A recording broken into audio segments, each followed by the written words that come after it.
or a box that's kind of shadowed out. And if you click on that, it'll exit you out of full screen.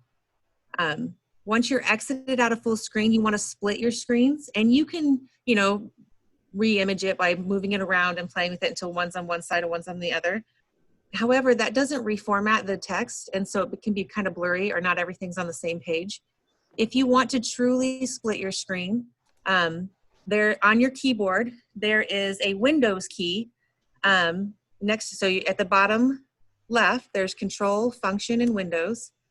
If you click on the Windows key and the right arrow, oh, I got to click on the screen. It will take whatever's on your screen and put it to the right, and then it'll bring up anything else that's going on your screen that you want. So you can put your Zoom meeting in the right-hand side, and then just select, I guess, Google or a Google Chrome web page for the left side of your screen.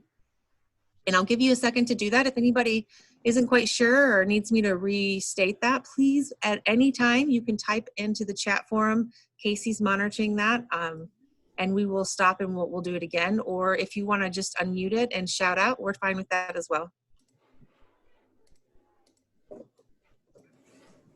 Okay, no laughing at me. I only have one hand because I had hand surgery. Is there any way to do this side by side? Because I can't reach the window and the right arrow key. Oh, the right hand key. Yeah, at the same time. Is there any way to do that? Is it just, can I drag and drop? Yeah, you can. Yeah, definitely. Yeah, you can drag and drop it. That'll work too. Oh, and I hope you're healing okay. That can't be fun. What about being on a Chromebook? I don't think that you can split your screen on a Chromebook. Casey, are you familiar with that? Have you ever split your?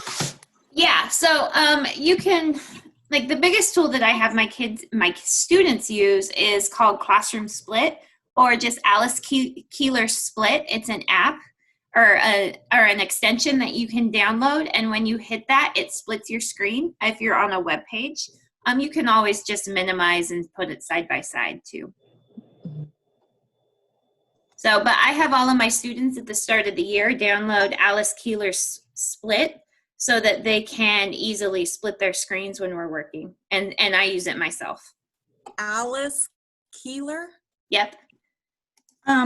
Excuse me, Bambi. I thought I really knew what I was doing, so I don't know how to split the screen. I touch the window, up comes all the apps. I don't know. Okay, so if you're on the window, like, so you can see that I've clicked like inside mine, so I have that window selected. So on the bottom. Wait. Okay, I got out of full screen, and my mail is up. So okay, that's okay. So I mean, I opened up a form. Screen. Yes. And so you're trying to split them. So you can even be on the form side. It doesn't matter which one you click first. One of them needs to be highlighted, either your Zoom or the form screen. And so highlighted. Yeah. So highlighted just means that you've clicked on it, and so it's using it. Any action you do on your keys is going to be within the window. And then you're going to hit the Windows key at the bottom of your keyboard on the left-hand side. It's next to your Control and Function key. Right. Hold that down, and then you're going to hit whichever arrow. So if you're in your Zoom, so with this one, I'll hit the left key. It'll take that one to the left, and on the right-hand side of my screen, you can see it's asking me what screen would I like on my right.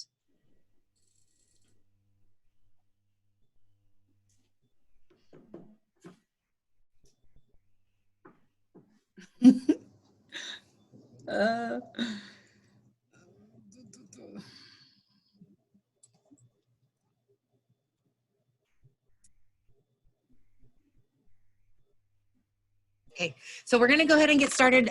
In the last time that we taught this class, it did go right up to the end, and we want to give you guys a little more time this time to be able to work in it. So we're going to get started.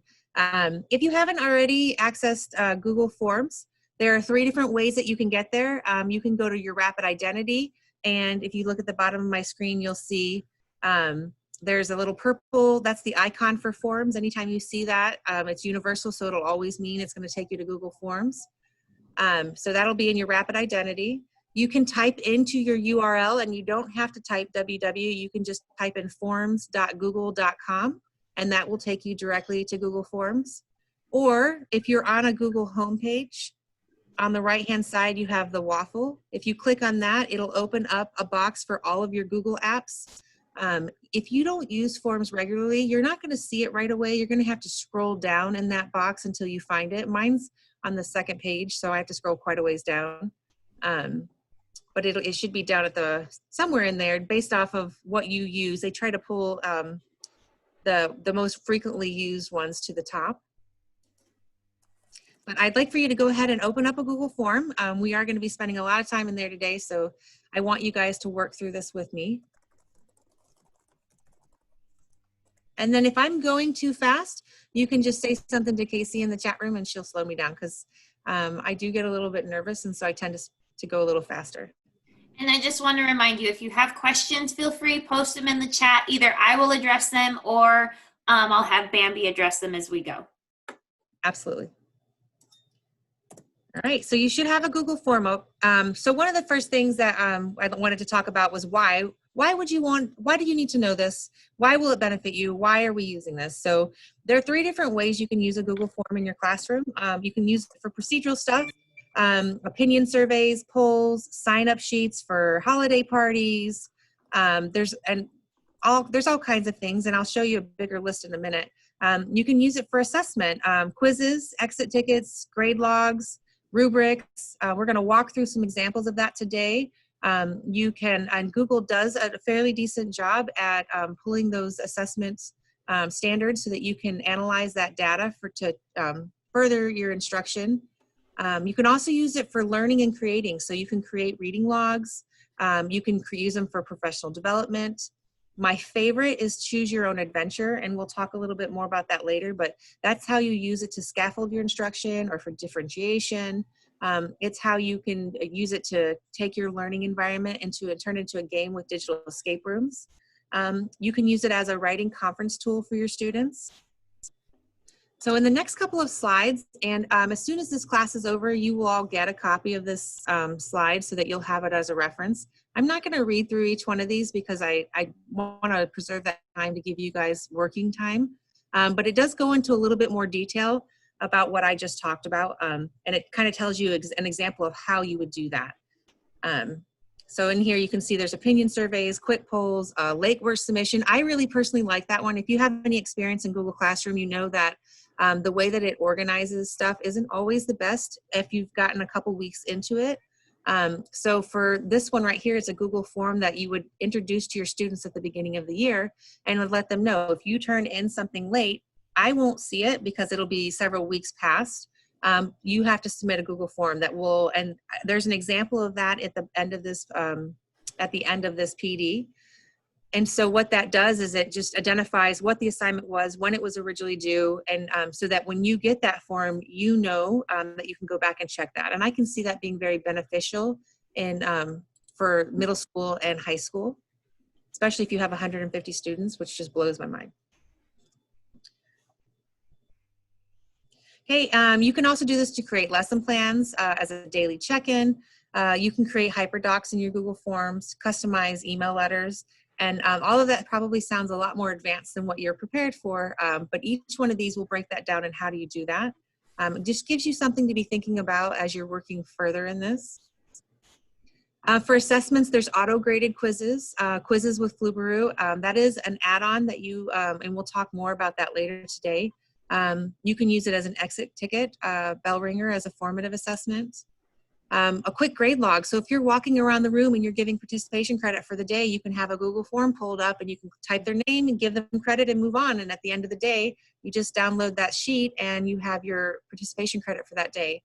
The Google Forms are great for flipped classroom assessment. We'll kind of show you a little bit how to do that today. You can use it as a rubric. That's really awesome for having, doing writing conference with peers. They can fill out a real quick rubric and send it to you. My personal favorite for math is to use Equate.io as a Chrome extension. That is on here, and we will talk a little bit about that, but that is a way that you can get those math equations into the Google form without having to become an expert at the keyboard. Learning and creating. So we have logs. You can create logs for exercise, nutrition, for reading, maybe a multiplication log. Choose your own adventure stories. I kind of told you earlier, those are my favorite. Sharing examples in professional development classes.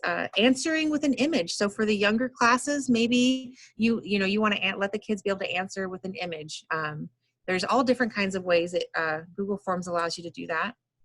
Brainstorming with a word cloud. That's quite a fun way, I can imagine, especially if you're working in like figurative language and doing those things. You can personalize guidance via email or a writing conference schedule. I actually was thinking this would be great for scheduling conferences with parents. When it comes time, you can do a Google form, and there is an ad that you can add to that. It's called Form Limiter. And so what that does is when somebody selects a time, that time's no longer available for anyone else who pulls up that form. So that to me seems like would be awesome. And that is an add-on we'll talk about later today. So these are just some ways and some examples to kind of get you guys excited about what you could do with forms, maybe creatively thinking like how you would apply it in your classroom. It's going to be different based on everyone's grade level or the subject matter that you teach. But I wanted to kind of get you guys thinking about, that feeling you're like, ooh, I could do that. Before we get into actually creating the questions. That way, as we create the question, you can kind of further that excited feeling about, oh, this is how I would do that. Like I said, you guys can go back and read that into a little bit more in depth when I send the slide to you after our class today. Oh, Amazing Race. That's an amazing one. Definitely check that out if you want fun and engagement in your classroom. Digital escape rooms. The most engaging thing that my class has ever done. I could tell you stories about how that just changed the kids' whole outlook on the classroom. Okay, so the most important part of this PD today is how. How do we do this? And it's actually, before we get started, it will, not might, feel a little bit overwhelming at times. I just want to encourage you guys, Google is very universal in that all of its tools function the same way in each one of its products. So if you have any familiarity with Google, you're already one step ahead. It's very intuitive on how to use it as well. So try not to get too overwhelmed and just take it with a grain of salt. I've kind of recommended to everybody, pick one thing that you want to master and master that, and then add another one. And just kind of go from there instead of trying to figure out how to use everything at once. Hopefully you guys have a Google form pulled up. This is our home page. You can see over on the left-hand side, it's got the Google colors and a plus sign. So that's how you would start a form from scratch, which is fine. There are a lot of templates though, if you wanted to do that. So in the bottom down here, it says, it has them listed in most recently accessed forms. And then it has a drop-down box that you can click on. And I like that box because if I have a lot of forms in my gallery. And so if I'm trying to find one and I haven't put it in a folder, if you've seen my desktop, I probably haven't put it in a folder.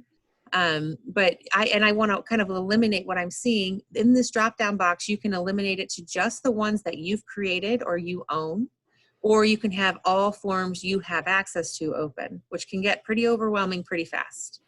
On the right-hand side, just past that, you can sort the forms alphabetically. You can also put them in a folder, or you can minimize, so you can see on my screen, you can see pictures of the forms. If you click on this box right here, it will change it so that you just see the title of the form. So you can fit more on one page, and if you alphabetize that, obviously it's going to be a little bit easier for you to kind of go through and find what you're looking for. In general, I usually start most of my forms from a template, just because it's already ready to go. However, I would recommend for you when you first get started with this to start them from new. Sometimes starting with a template can be a little bit confusing because it automatically will load things that you're not really sure what to do with. And that's how I felt when I first started using Google Forms. So I got better at it by just creating my own from scratch. And now when I go into a template, I'm so familiar with all of the elements that it's not quite as confusing for me. So when you click on that template box on that original form, it's going to bring up 4 different template areas. You have your personal, which We'll bring up a contact information, find a time, RSVP, party invite, sign up, event registration. So while this is identified as personal, there are ways that you could apply that in the classroom. So just think creatively about how could you take that. So RSVPing, maybe that's for parents who want to sign up for a field trip, or party invite. Maybe I want to change that for signing up to bring things to a holiday party. Then we have the education bank or templates with blank quizzes, exit tickets, assessments, worksheets, course evaluations. On there, you'll also see the Kennewick School District templates. And as of right now, you can see up in my corner, there's only 2 in there, belt finishing and drill press. Wouldn't be surprised if those 2 don't go away pretty soon. And so before, about 2 years ago, anyone could put a template in there for the Kennewick School District domain. Obviously, very quickly, it started becoming overflowed with templates that weren't generic, that couldn't be applied in multiple areas. And so the district put a hold to that. So now if you see on the right-hand side here, so if you click on the Kennewick School District template gallery, and you want to submit a template, you can click Submit Template, and then they'll review it.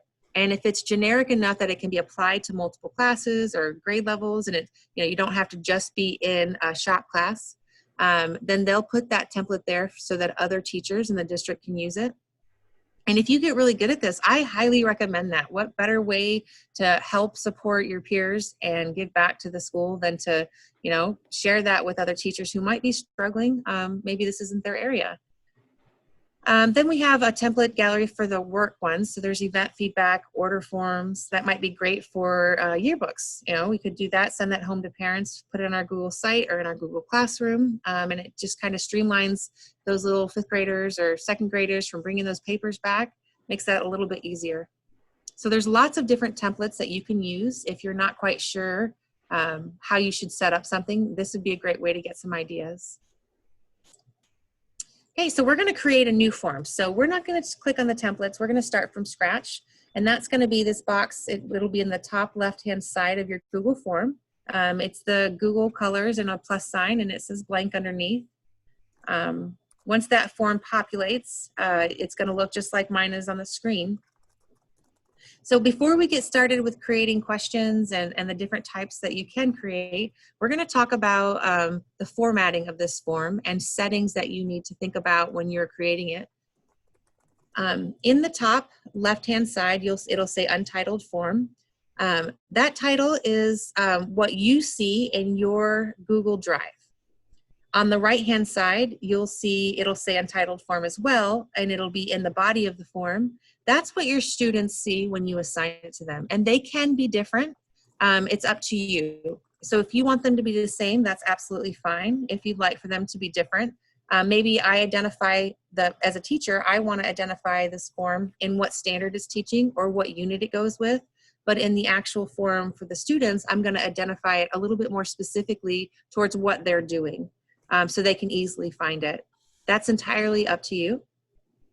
Underneath that title, you can put a description of the form. So what I have seen and I really, really like, and this will benefit you when you start evaluating responses, is a lot of teachers will put the standards that are being assessed if they're doing an assessment or even just a worksheet, if they're for formative assessment, exit tickets.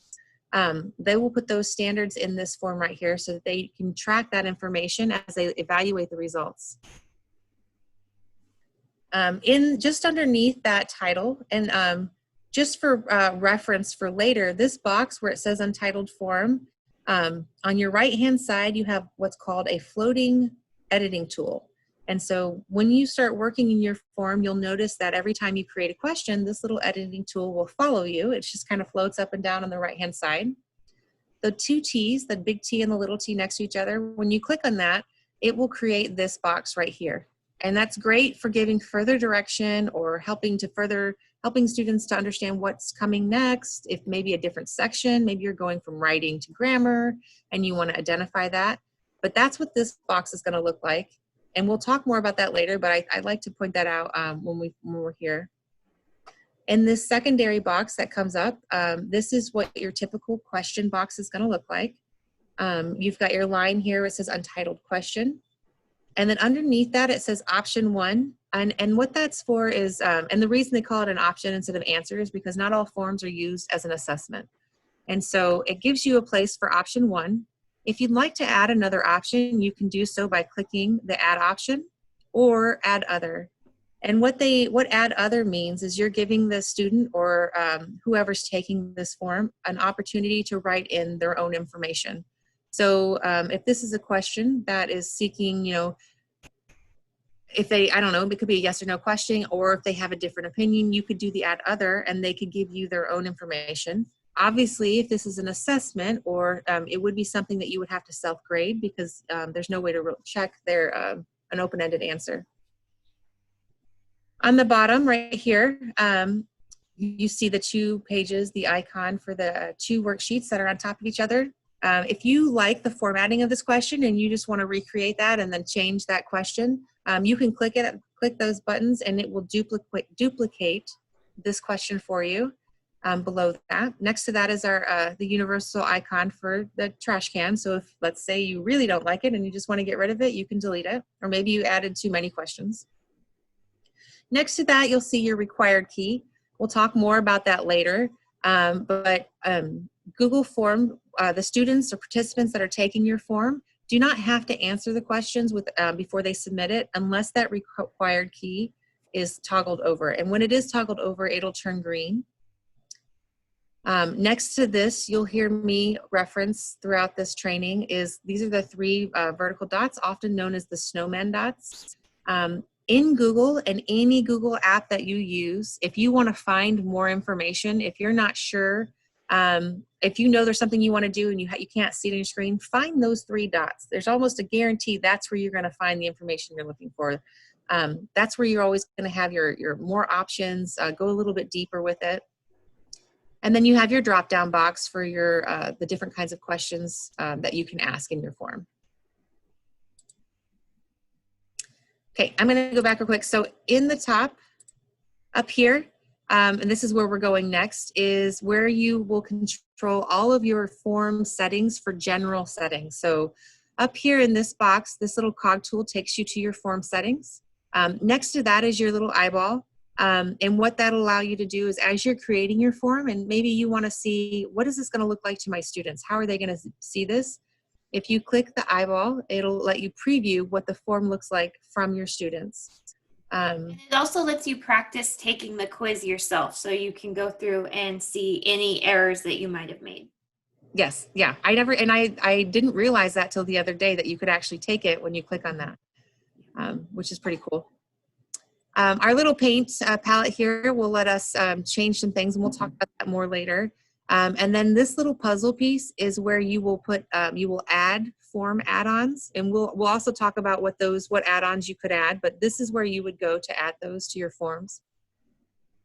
Alrighty. So if you click on that little cog button that I showed you up next to your send button, it's going to open up the settings for your Google form. In your settings, there's going to be 3 different types, and this is the first thing that anytime you create a Google form, this is the first place you want to go. These settings are going to really control a lot of things that happen throughout the Google form. They're going to give you some availability for certain functions if they're clicked or if they're not clicked. So always go here and make sure these settings are set exactly the way you'd like them before you start creating your form. So the general settings, first, you're going to complete that first. So that's going to identify if you want to collect email addresses, if you want to give response receipts. If you teach K through 5, that's really not going to matter because they don't have access to their email. They do have an email. That's how they log into their Rapid Identity and their Chromebooks is using their email, but they don't have the ability to access receiving emails until they get to 6th grade. The district is evaluating letting them have access in 4th and 5th grade for things like this, especially with the distance learning. But as of right now, they still don't have that access. So sending them a response receipt may not be very helpful. The other thing, the next one down is requires assignment. Can I jump in real fast? Sorry. Yeah, go ahead. So with the collecting email addresses, even though middle schoolers do have access to email, we didn't use our email often before COVID-19. However, the one thing that I always left it on, because sometimes I forgot to have my students put their name on their form. And so if I was collecting their email, I could still access their information and know who submitted what answer, even if I forgot to write your name on the form. So that was one thing that was really helpful for me as a middle school teacher.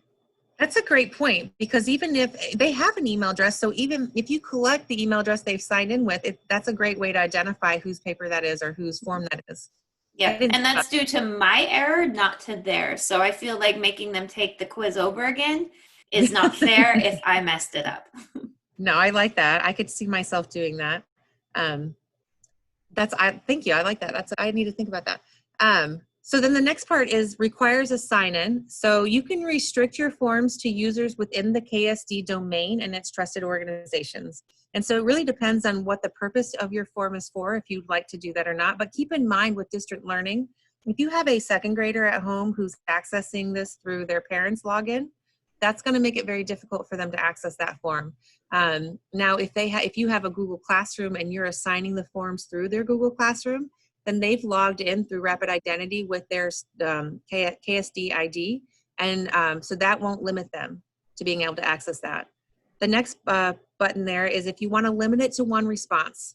So if this is a quiz or a test, you might want to limit that to one response. Or if you're really going to analyze this data, you're not going to want students to be able to submit multiple answers. It's going to skew your results. So depending on the purpose of why you've created this form, you may want to limit that. So one reason or one example of why you wouldn't eliminate it is for Focus this next year, Lori Butler sent out an email asking us if we wanted to sign up to teach a PD. And on that, when you fill out the form for a PD, it gives you an option, would you like to submit another response? So in that scenario, if you're going to do more than one class, that's a great ability just to click that button and go through the form instead of having to go through the entire process again. So that's just some kind of ideas on why you would or wouldn't eliminate that. At the bottom, respondents can edit their form after they submitted it.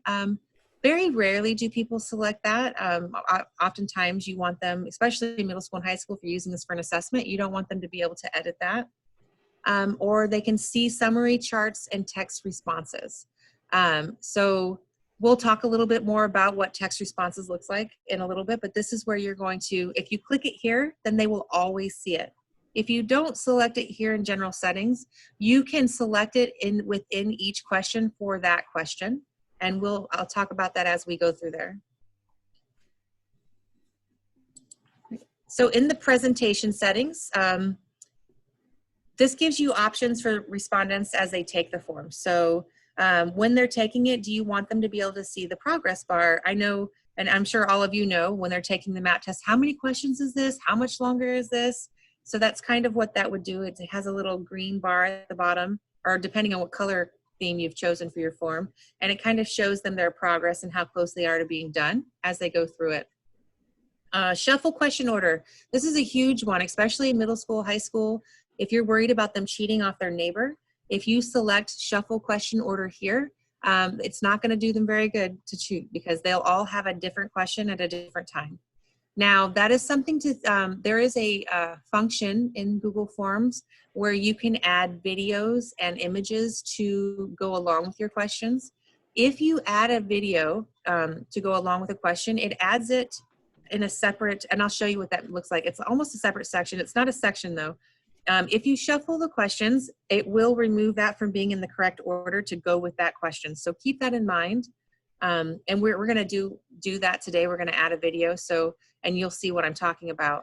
That would be the only reason why I wouldn't recommend shuffling the questions is you may have things that need to be in order for students to process what's going on. The next option here is to show a link to submit another response. We talked about that a little bit in general. If you want them to submit another response, you can click that so that they can. And then there's a confirmation message. So when they're done, and you want them to know that they're done, they succeeded, you've successfully responded. That maybe you want to give instruction if you're using this in classroom and you want them to know what to do next when they finish their quiz. This is where I would record that information.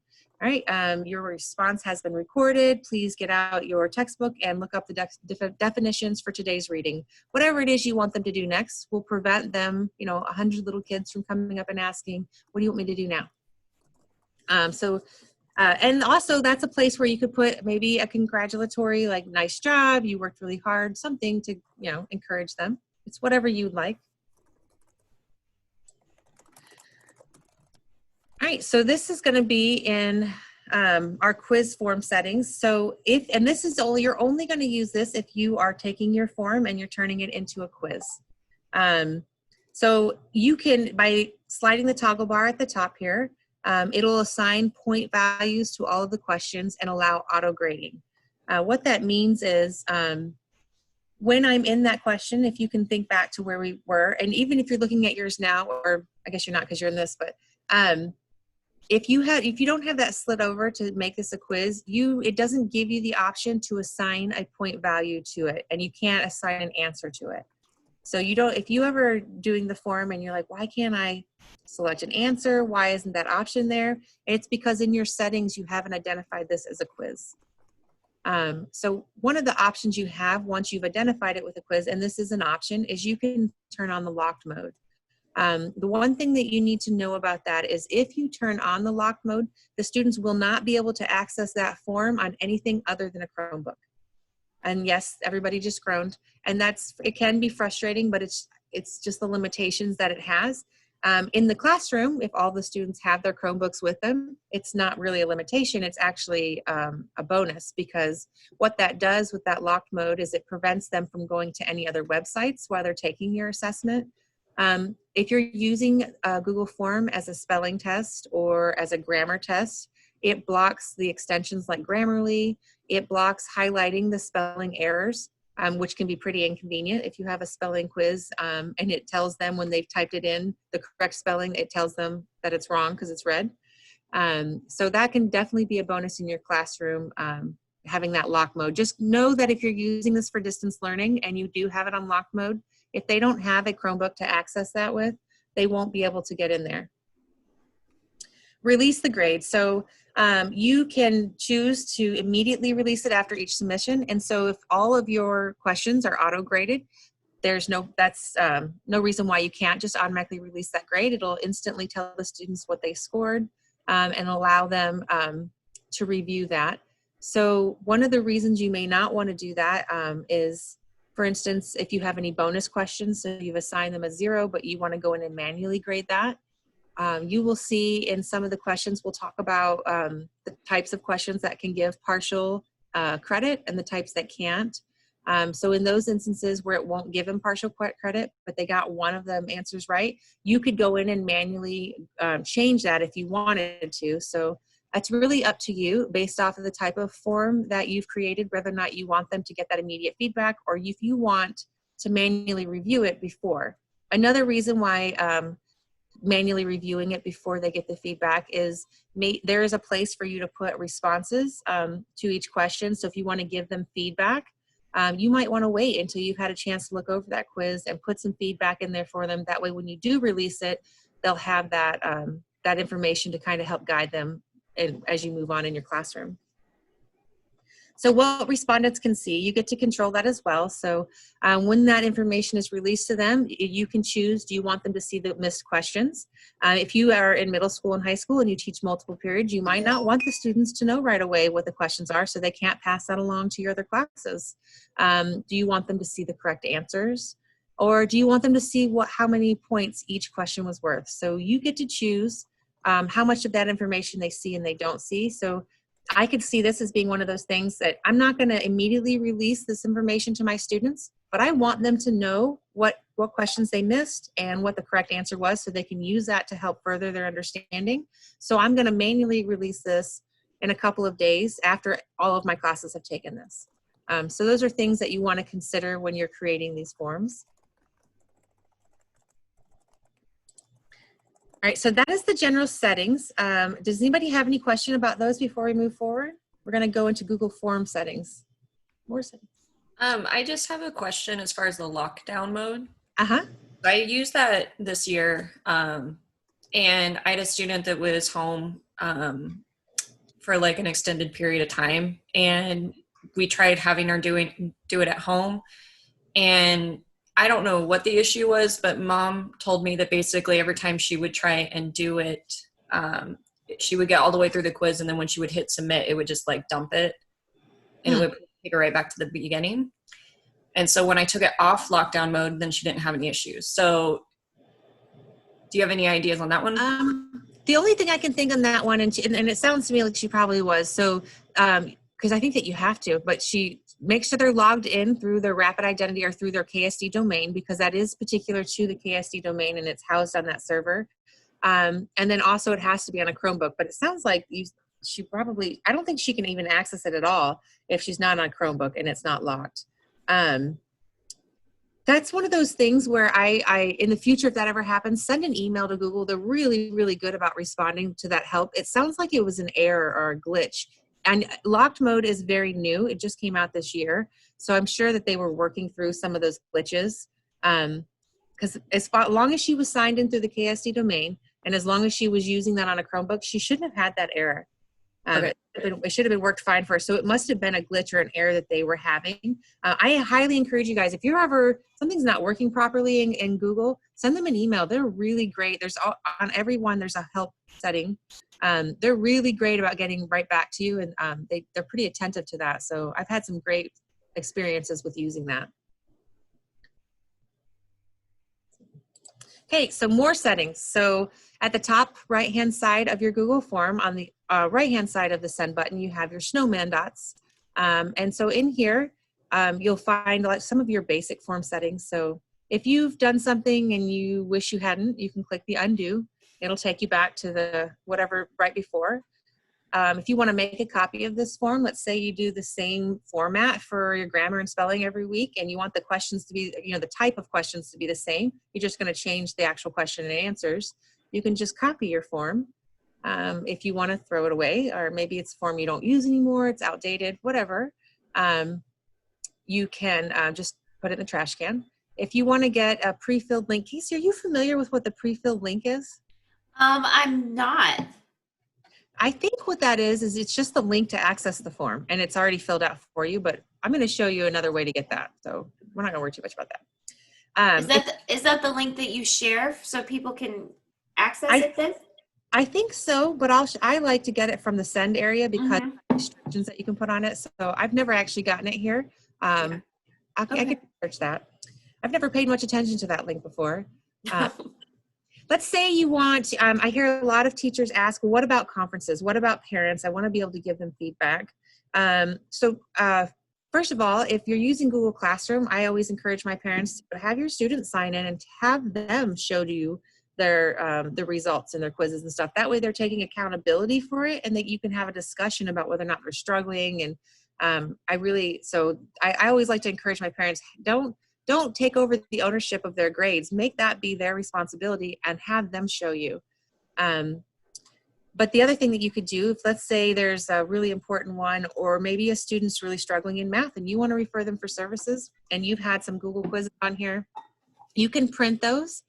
It'll print it off for you so that you can bring that to the conference. And this way you can control the things that you do and don't print. Because in the past, I've always just universally collected one paper. Well, all of my students aren't universal learners. Like some of them struggle in different areas. So this allows me to print off what's pertinent or what's important to their learning. And so I can be very focused on addressing those issues with their parents, or highlighting the great things they're accomplishing. If you are working as with someone on a form, you can add a collaborator. I like this function for when the students are working to create forms. They really enjoy that. I don't worry too much about script editor. That's not something that we use.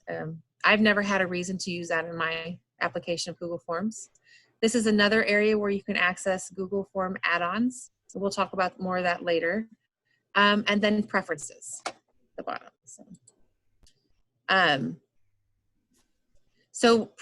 When you click on that preferences, you can do default settings here. And so these are going to be settings that once you select them here, they're going to apply to all future forms unless you change them. So you can, here's another place where you can collect all email addresses. You can make sure, so remember we talked about that little toggle button in that question that says make question required. So if you want to make sure that you don't forget that, because you will, because I do it all the time, you can see here when I screenshotted this, I didn't select it. You can select it here so that every question that you create will automatically be required. What that means is students won't be able to go forward in the Google form until they have made a selection in that question. And then when you're creating the assessment, if there's one that is optional, then you can uncheck it just for that one. So I highly recommend that you make this to your default. And I'm not saying that you will forget, but I do all the time. Let's say that you want your the quiz point value to be a set default one. You can assign that here. And then, or you don't have to, it's up to you. I have also not assigned a default quiz, and I forgot to assign points to it, so it was worth nothing. But so this is those default settings where you can set that and forget it. So it'll apply to all of your forms unless you go in and change it.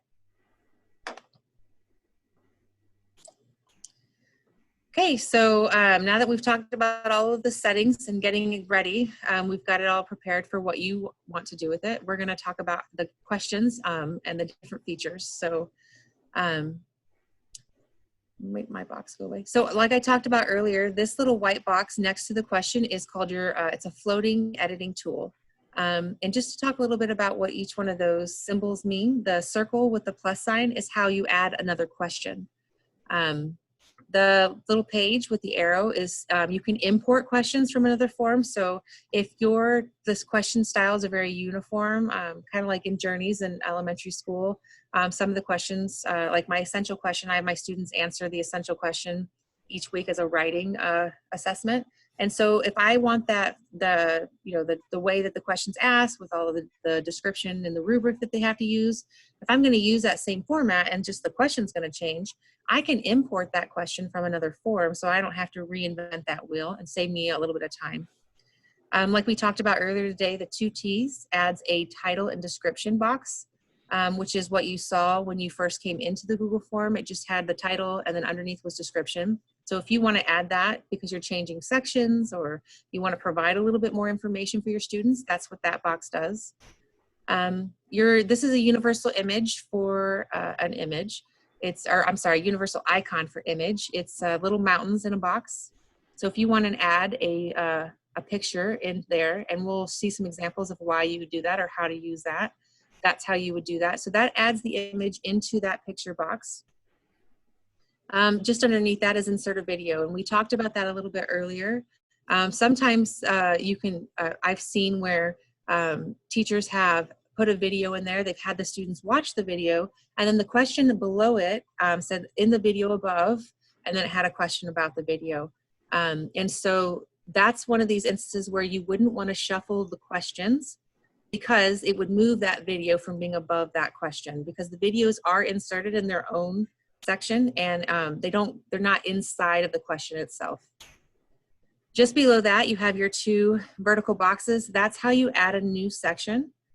When you're taking a Google form, you will see everything in each section. So if I'm taking a form and I'm answering questions, I'm only going to see the questions that are in section 1.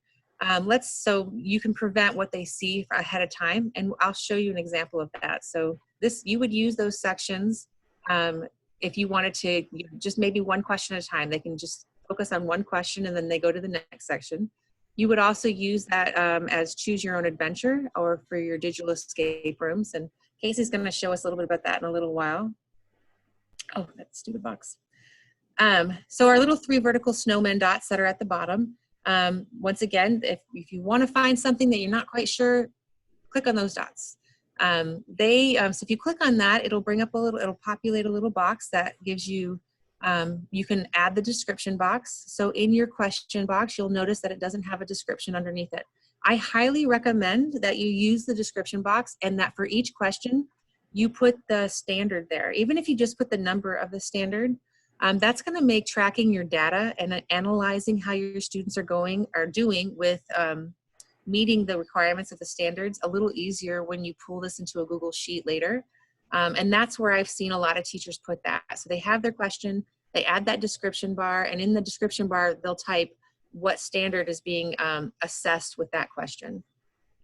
Go to a section based on answer. That's where you'll make that selection. So that's for your choose your own adventure. You'll use that if you're doing digital escape rooms. And then shuffle option order. Okay, so remember, option for Google is equivalent to answer. So we talked about in the general settings where you could shuffle questions.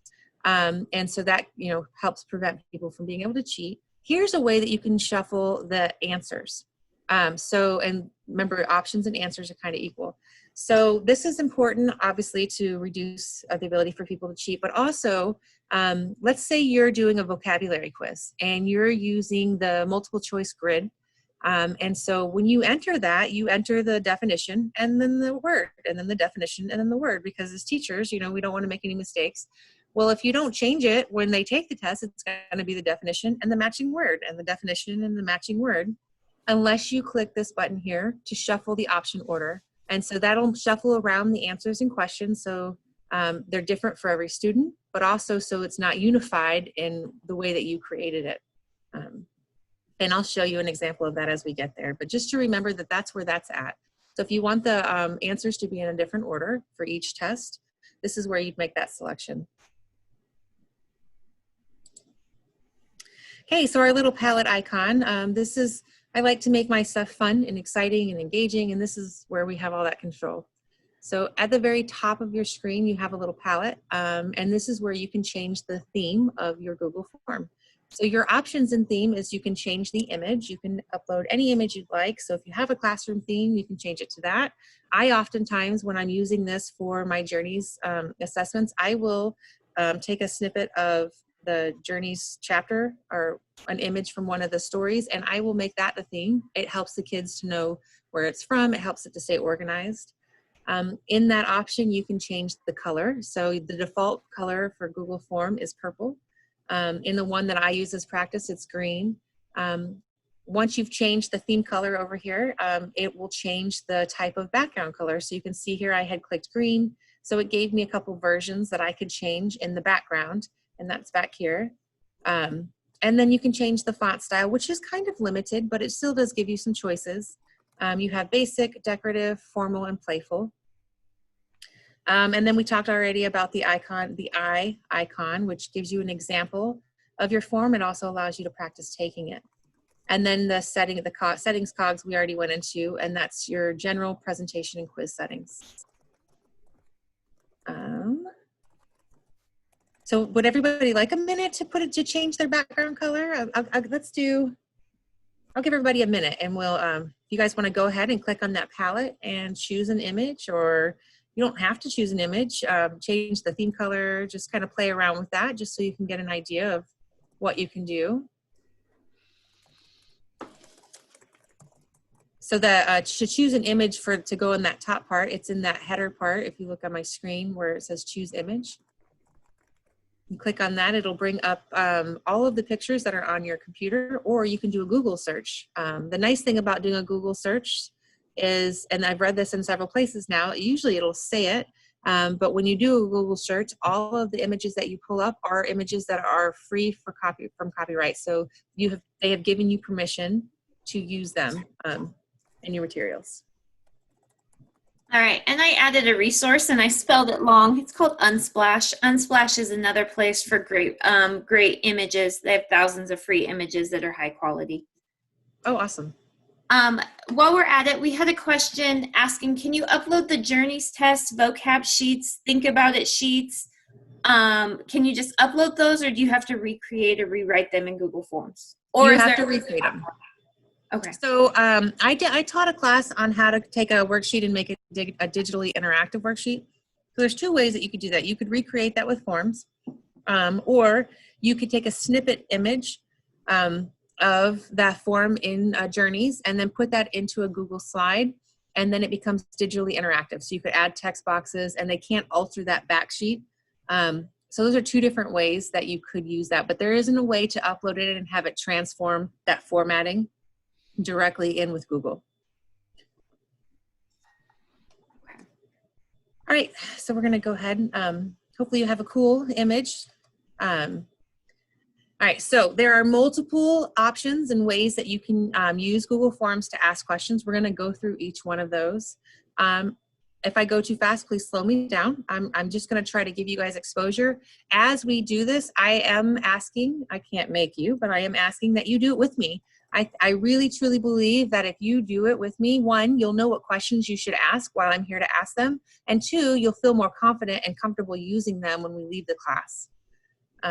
So here we go. So there's only 4 auto-gradable questions. So if you're looking for a quiz that's going to grade itself so you can just input that information into your gradebook, you're going to want to ask a short answer, multiple choice, the check boxes, and the drop down. Those are the only ones that that auto-grade that you don't have to manually review. All right, so you should have your first question box there. Usually they use this one for write your name. And so you could do that one as well. So you're gonna write your question in that blank part. You won't see the description box underneath that unless you've clicked the 3 snowman dots and added a description. If this is a question for standard, that's where I highly recommend that you do that. In your drop-down box, you're gonna wanna select short answer. If you're asking for them to put their name, that is where, that is the type of question you're gonna choose, is short answer. Obviously, there's not a correct answer in the answer key for short answer or for name. You do want to make it required if you need the respondents' names. I'll give you a second to type up whatever it is you want to type in there. So this little box where it says short answer text, that's going to show up for them. It's not going to say short answer text, but it's just going to be a blank area for them to type their response. So let's say you are asking a legit question. Let's say we are asking, what do you call a 5-sided polygon? Obviously, this is a short answer. I want it to auto-grade because why not? But in order for it to do that, I have to tell it what the correct answer is. So what you would do is click on the answer key. So even if you've done the name one, go ahead and click on there just so you can see what it looks like. It's going to populate this image down here, and it's going to give you, you should have one place for the answer, and then you can add as many places as you want. And so you can see that I have added this answer in multiple ways. I've been teaching long enough to know that sometimes they capitalize, sometimes they don't, sometimes they'll write a pentagon, sometimes they won't. So I tried to think of all of the different ways that I thought that they would write that answer in there. And so what that does is if they get any one of those, it will give them it'll say it's correct. And then if I wanted to add another one, I could just add it here and I could keep going. And then I check the box to mark all other answers incorrect so that it'll grade it for me. On the right-hand side of that question, you'll see where the point value is. I think I put 20 in there to make it more visible, but I wouldn't give 20 points for this question. Also, one thing that you can think of is if I wanted to give it an auto feedback for this answer, I could click add answer feedback here. There's another place that I'll show you where you can do that as well. Let's say, but this would be a great place. I've seen a lot of people put in a description of why, like the definition of a polygon or, and give a little bit more information to the students and their feedback about that answer. So that's really up to you and what you're gonna put into that. So if you uncheck this box where it says mark all others answers incorrect, it allows you to grade this response in manual grading. So it won't give them a score right away. You'll go in and manually grade it and then come back later. So that's something to keep in mind. So if you get your class takes a Google form and a lot of people get a question wrong and you're not sure why, go check. Maybe it's because you didn't think of a format that they would use in the answer and they actually did get it right. But always know that at any point in time, you can manually override the grades. I'm sure we've all done that with journeys multiple times. I have. All right, I can't hit. Okay. And at the bottom in the right-hand side, when you've made all of your adjustments, you'll click done. That'll take you back to your question and it'll save those responses that you've recorded there. If you're looking at my screen wondering why mine's different than yours, you see those little blue icons. So in my Google Forms, I have the add-on Equate.io, which allows me to bring up this function to put math equations in there, which is absolutely amazing because I can just draw them on my computer and it puts it in there. I don't have to find any of those weird function keys on my keyboard. I love it. But that's why mine has it and yours doesn't.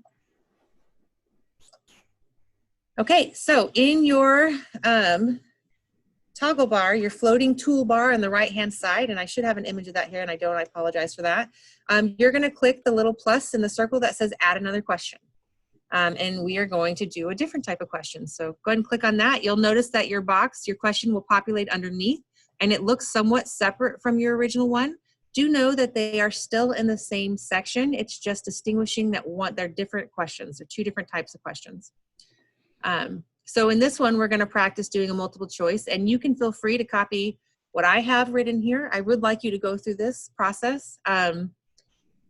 If you want to, you don't have to put all the options in there, but you're going to type in your question in the question box. In this one, I did choose in the little snowman dots to have the description box open up. This is where I would put my standards so I could track that in my responses. So one of the cool things that I want to show you, and I am going to jump out of here to show this to you because I think it's just the neatest thing ever. So if I have, let's say someone had asked about journeys earlier. If I had multiple answers, like, so I had that worksheet you were talking about, and it could be a worksheet, it doesn't have to be a Word. And they were listed, as long as they're listed on separate lines, I could copy this. And so Control C to copy. And then I could go to my Google form, and I'm just gonna start fresh here.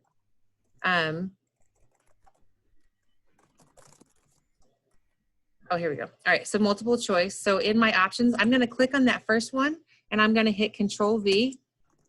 Google recognizes that they're in separate planes. So you can just copy it from that test and then paste it here, and it will put it in separate answer boxes, or they're called options.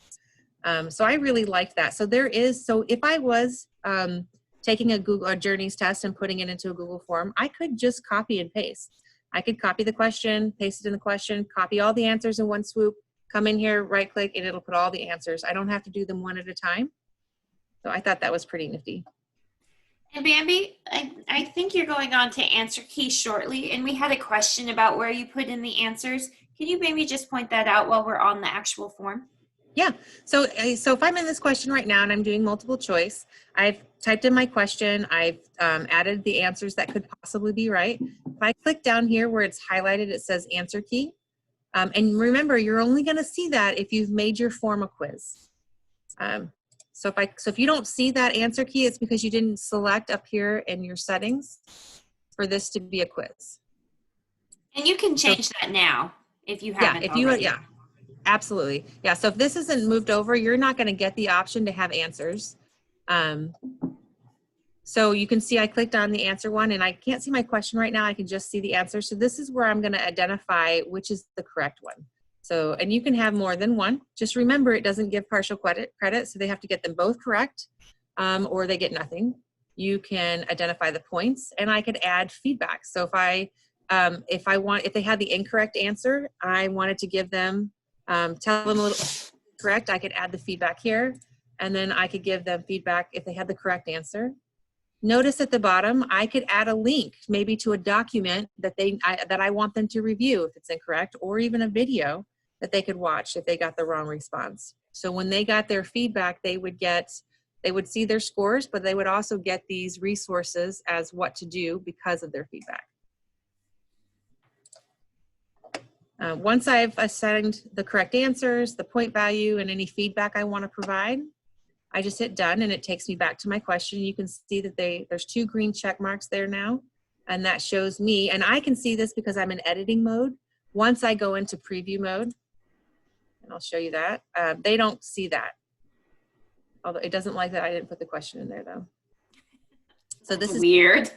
Yeah, it let me do it, but it doesn't like it. And so, yeah. Anyway, so I really, really like, don't forget, that's my favorite function. You can copy all of those as long as usually our answers on all of our assessments are on separate lines. As long as it's on separate lines, Google recognizes that and will put it in separate lines here.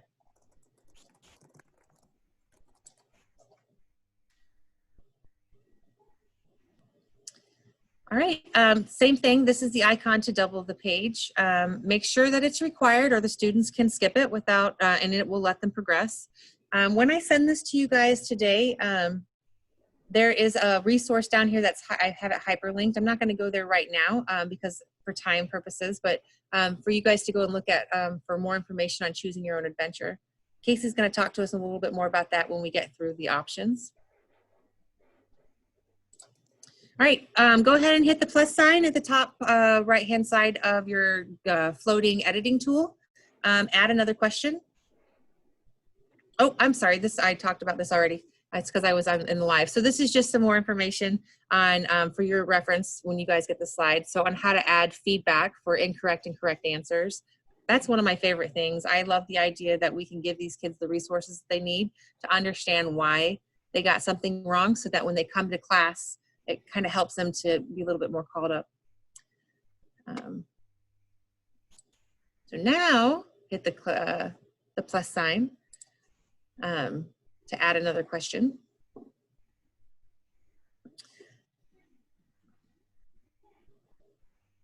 So in this one, we're going to add an image. And so we're going to talk about the differences of adding the images. So this is multiple choice, and I have what type of triangle is shown in the diagram below.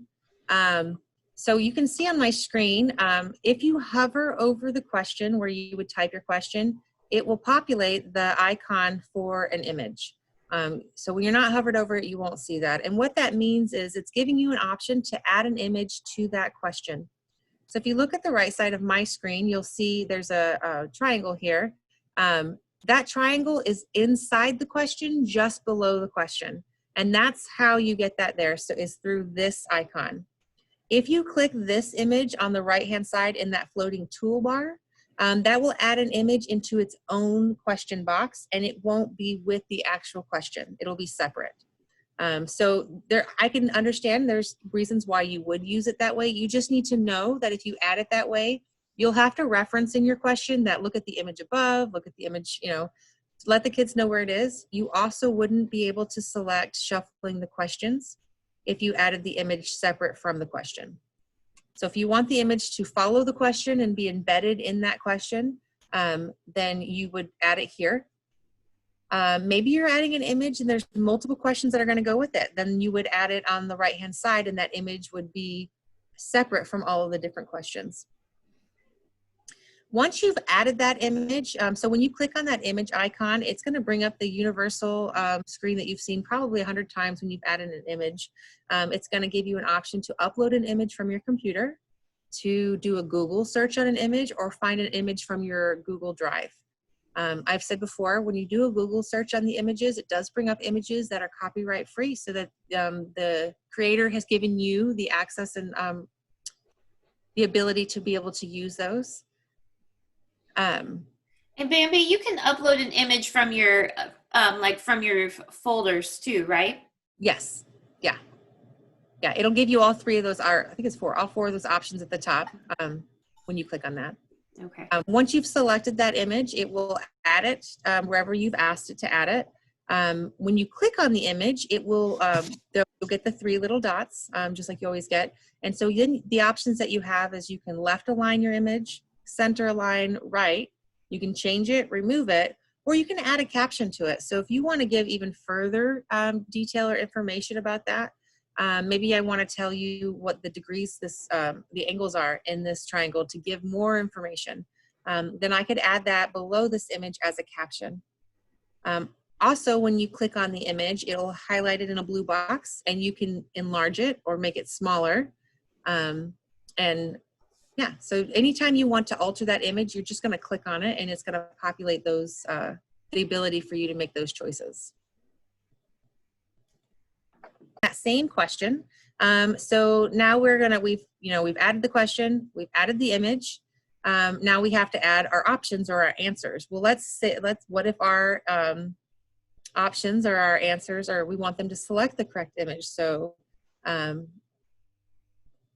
so when you are in your options, and I'm going to go to a regular one.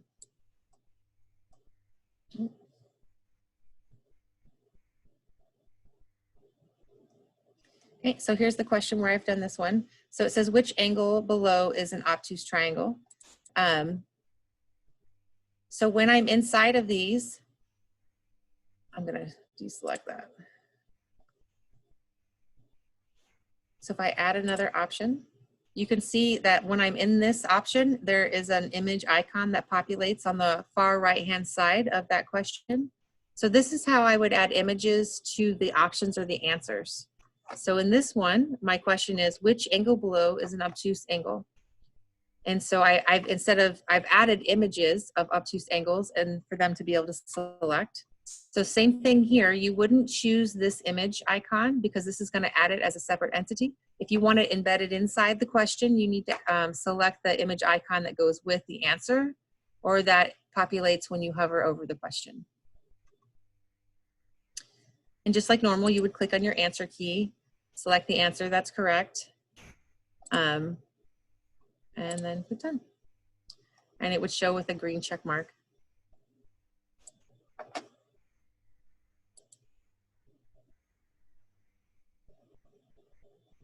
For those of you who aren't familiar with your computers, everyone has Snippet. You may not see it at the bottom of your screen.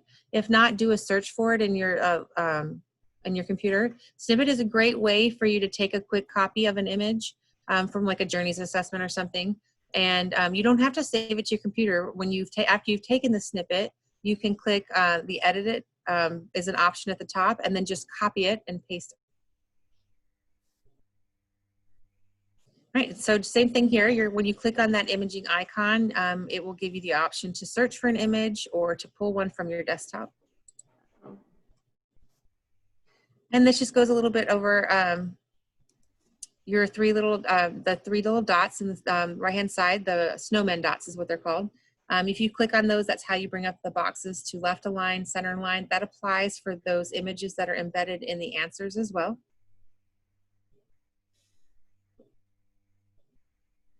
So in this one, you guys can go ahead and hit the plus sign. We're going to add another question. This time we're going to put in a video. So actually, I'm sorry, don't hit the plus sign. I meant disregard that because I want you to see what happens. So click on the video icon in the right-hand side in your floating toolbar.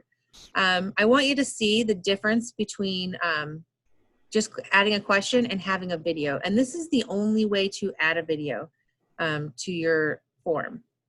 So when you clicked on that, what it should have done, it should have populated its own little, it looks like a question, but it only gives you the option to have a caption for the video and then so a description. And so it'll populate the video. It doesn't give you a place for answers or anything like that. So if you're going to ask any questions about that video, you're going to have to add a question below it. And this is why when you add a video, you can't shuffle the questions. Once you've added that video, the same thing, you're going to find your three little dots. If you click on that, it's going to give you the option to show a caption. When you clicked on that video icon, it should have populated a similar screen for you to do a search for a video, and it should have given you the option to search through YouTube or to, if you already know the URL for your video, you could type in that URL, or I just copy and paste it. If it's a video maybe that you've created on your own, a great way to do that and get those in there is just to upload them to your YouTube account. You all have one through the KSD. And you do have several privacy settings in there that can restrict only the people who actually have a link to it, so everyone can't see it. That's the way that I add my videos. So I have been reading to my students at home and then asking them questions in Google Form. So I will upload the video for them to watch, and then because one of the big things that they struggle on in the SBAC is the listening and answering. And so I've been giving them some practice doing that this way.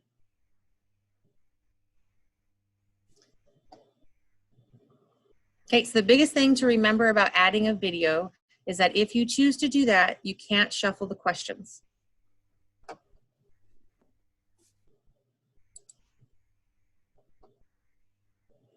Okay, so go ahead and click your plus sign to add another question. This time we're going to do the check boxes. So you're going to use check boxes when you have a question with more than one answer. Remember, this is one that can be auto-graded, so it's a great resource. If you teach in the K through 5, a lot of the Journeys assessments have questions where there are multiple answers. Same thing here. In your 3 little dots on the right-hand side, you have the option to add the description.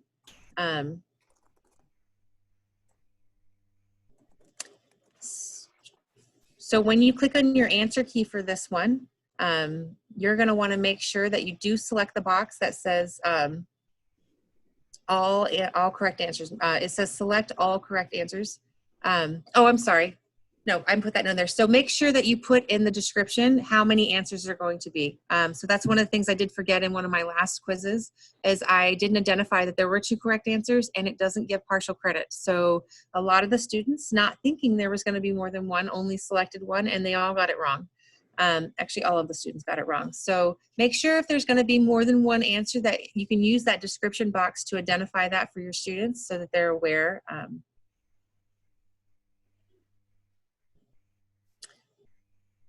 So, and the same thing here, if let's say that you know, majority of your students only got part of that question wrong and you feel like it wasn't fair or whatever your judgment is, you can always go in and manually override and give them partial credit if you choose. And I haven't been going into the answer key for each one of these because they're all the same. Once you've understood how to do that, when you click on the answer key, you just select the correct answers, make sure the point value is what you want it to be, and then if you want to add feedback, you can add feedback. So this one is pretty standard. It's pretty straightforward. The checkboxes is a pretty common one. I use it quite a bit. Same thing with all of them. You can insert images if you'd like. If there's any questions, guys, please feel free to ask anytime. We're good so far. Awesome. Great. This is a perfect class. So, paragraph. So we're going to add another question and go ahead and in your drop-down box for this question, we're going to select paragraph style. This one's pretty big, and if you've done any PDs for the district lately and they've had you fill out a Google form and you've been typing and you went to submit it and it said, nope, can't do it because you didn't write 500 characters, this is how they did it. So this, I thought that was really exciting for me because I hate it when I ask the students to write a paragraph and they ask a question or they write a sentence and they submit it. So this is how you can prevent that from happening. So all of you teachers just got really excited.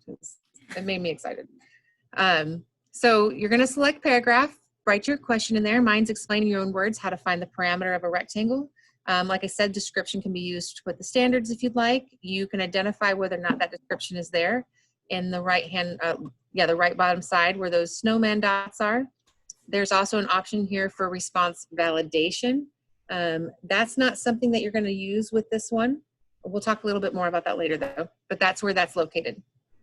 Okay, so once obviously you're not going to identify an answer as far as like, this is not, it can't auto grade it for you because you have to manually grade it, but you're still going to go into your answer key to assign it point values. So we'll go over here to the answer.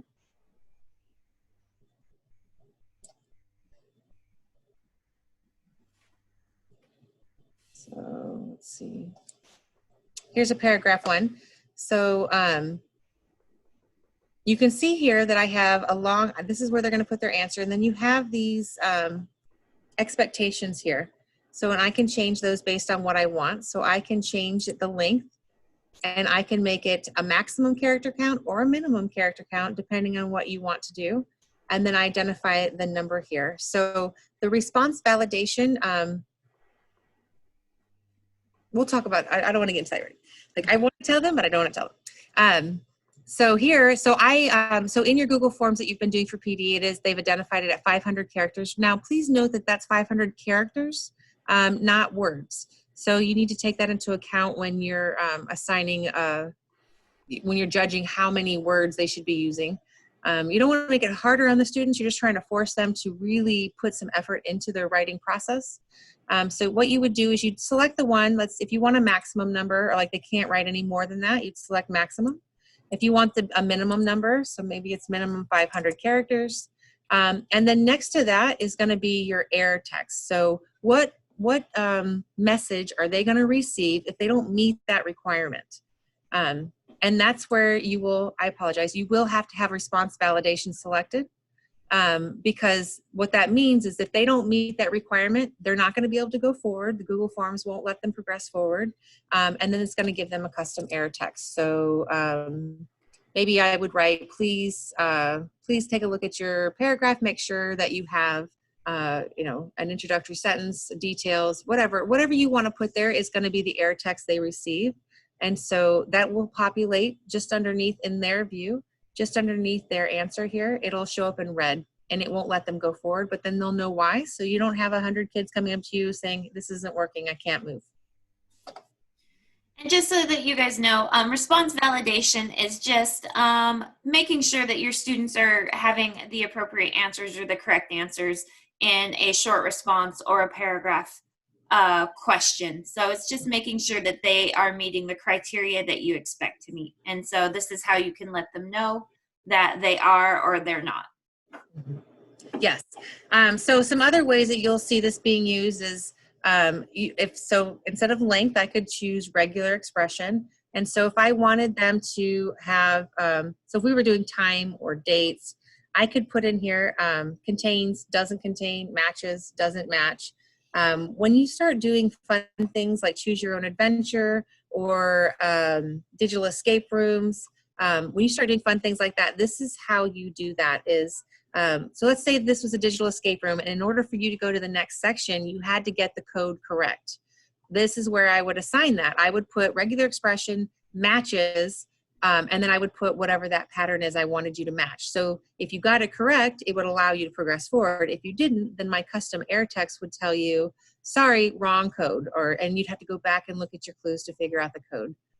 So those aren't something that you would use in an everyday form, except for the length one, but there is a purpose that can be really, really fun for the regular expression. So just keep that in mind. Okay, we're gonna add another question. This one's pretty cool, especially if you have, maybe you're in a history class and there's multiple responses. Once you've added that additional question, you're gonna select drop down. So this allows you to provide multiple choices as options or answers, but instead of making your form, super, super long, it takes them and puts them all into a drop-down box. So I was trying to think of a question that had could be multiple answers. I didn't write all 50 states, but so I just wrote the question, what state were you born in? Obviously, you would write all 50 of them, but that you can imagine in a form that would be really long. So when you use the drop-down one, it'll look at like this box right here. So that's what the students would see. They would have the question and then they would click the choose button and they could scroll through and select their answer. This is not one that's auto-graded. And so you would obviously, in the answer key, you could assign value, but you don't have to worry about assigning an answer because this is one that is manually graded. And usually, this is manually graded. In often cases, this is used for opinion polls and gathering information. I've seen this one used for get to knowing your students at the beginning of the year.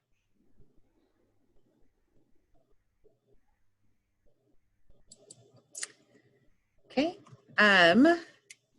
so go ahead and populate another question, or you can just follow along if you'd like. So this file upload is one of the options that is available in your drop-down box, and this lets respondents upload files to the Google Drive. So it's going to populate a box when you first select that's going to give you this warning. It says files will be uploaded to the form owner's Google Drive. Respondents will be required to sign into Google when the file upload questions are added to a form. Make sure to only share this form with people you trust. So what it's telling you is that when you give the students this option, you are allowing the student to add something to your Google Drive. Ultimately, because the form is housed in your Google Drive and anything that's submitted in the form is going to go to your Google Drive. Casey, did you want to talk about your idea on how you would use this with your students? Yeah, so, and actually we just did this. So my students are doing research for a teen activism project, and I gave them the resources, but I wanted to have access to their notes. And so what they ended up doing is when they took their notes, they took it in a Google document. And then in order to, for me to have access to them, they uploaded it as a document. And so now I have access, it's in my Google Drive. And so that was something I actually just changed last week. And so I have access to their notes because they uploaded the document that they created. Mm-hmm. Yeah, I think there's a whole host of ways that you could use this. Like Um, with math and drawings or images, or like we've been in our living history project, students could take pictures and upload images. Like there's so many cool things. Yeah, yeah, especially like if you're thinking about distance learning for math, and you want them to enter the answer, but maybe you want to see their work so that if they get it wrong, you can check it. So this would be a way they could take a picture with their Chromebook and they could upload their work and how they got their answer. There's a whole different host of ways, but it will give you this response letting you know. So when I imagine this becomes more of an issue when you get into high school, your kids are a little bit more, mischievous. It does want you to understand that you're allowing them to put it on your drive. And so once you've done that, it'll populate this box below. And you can select this toggle bar to go over if you want to limit the type of files that they can upload. If you don't do that, it'll let them upload whatever they want. So you can limit it. So let's say you're expecting them to only upload images. Well, then you can limit it to just images. Or so that's really up to you and what your intention is behind the question. You can limit or increase the number of files that can be uploaded, and you have control over the file size. And it'll say this form can accept up to 1 gigabyte of files. So. And you can change that. And that was something that I had to do with the documents, is I had to change that. But it goes, I don't even know how large it goes, but it goes pretty quick, or it's pretty high. Does it? Yeah. I've never had to change it, so that's good to know. I imagine with notes it can get pretty lengthy. Mm-hmm. And so, like on a side note, like I'm noticing the audio is my students are creating podcasts, and right now they're connecting them to a Padlet. But I think in the future I could just have them upload their podcasts through audio. Oh yeah, that'd be cool. I like that. All right, so the same thing here with the answer key. Obviously, this isn't going to auto grade for you. So this you would click on answer key to assign any kind of feedback that you want. There is a place to give feedback later. So obviously, if you don't know what they're going to upload, you don't know what the feedback's going to be. So you can do that later. And then you can assign the point value. All right, so go ahead and click your add another question. In this one, we're going to do a linear scale. I really like this one as an exit ticket. Maybe you're trying to figure out their understanding of something that you've just taught, their comfort level with it. When you select linear scale, you're gonna see this over here on the left side. And it's gonna give you, it goes 1 to 10. On mine, I just have it 1 to 5. So 1, you want to identify what 1 means. And so I have to read these all the time really carefully, because some people start with great and end with bad, and some people start with bad and end with great. You want to make sure your kids clearly understand what this scale means. You can see in the top one, it's the teacher's view, and the bottom box here is the student's view. And so in the top box, I put some emojis, because if I had younger kids, maybe I really want them to like see what that expression is. I don't understand versus I could do this. If you have a touch screen computer, and if you have a Chromebook, you should. If you touch your screen, it should bring up a keyboard on your screen at the bottom, and in the bottom section of that keyboard is the emoji symbol. If you click on that, it'll bring up all the emojis. Well, if you add that here, you click on whatever emoji you want. That's what I did. It looks all cartoonish in the student view, so it's pretty neat. So that's how you can add emojis to your linear scales if you'd like. So obviously, this is not auto-graded. It is manually graded. And this is something that's not really graded. It's more used to gather data. You can assign a point value to it if you're using it as a score. So you can keep that in mind. If you ever, let's say at the end of a test, you wanted to know how the students felt about that test. Like, did they feel like they did a really good job? Did they feel like they struggled with it? You can also assign 0 points to a question, so that it doesn't affect the overall scoring of the entire assessment, but you can still pull some data and feedback from it. So I can imagine this would be a great thing to put at the end of an assessment to find out how the kids felt about it. Okay, go ahead and hit that plus sign again. We're going to talk about doing multiple choice grid. So in my example here, I did the multiple choice grid to do matching terms to vocabulary. And you can see this over here, this side is what it looks like in a teacher's perspective. So on the right-hand side is the columns, and that's where you're going to put the smaller amount of information. And you can look on the right-hand side of this next to it. This is the student's view. So the word, or if I'm doing vocabulary, is going to be in my columns because there's not as much room up there as there is on the side for a longer answer. So when you're doing columns and rows, just keep in mind that the columns, there's a little bit less view than our room than there is in the rows. So in multiple choice grid, you are limited to one response per column. So if you think about the columns, there's one, they can choose one in each column. It does, you can shuffle the row order. So you can see here, this is what I was talking about earlier, one of those places where I would want to shuffle the row order, which is going to be found in those 3 snowman dots. It's going to show this box right here. I would want to select shuffle row order if I did this one, because as a teacher, I'm not going to, I would make some serious mistakes if I tried to randomly shuffle this on my own and put a definition and then a random word. There would be mistakes. So I can just put, you know, the definition and the answer, the definition and the answer, and then select shuffle row order. And when it populates that into a quiz for my students, it's going to randomly shuffle that for me. So in this one, it gives partial credit.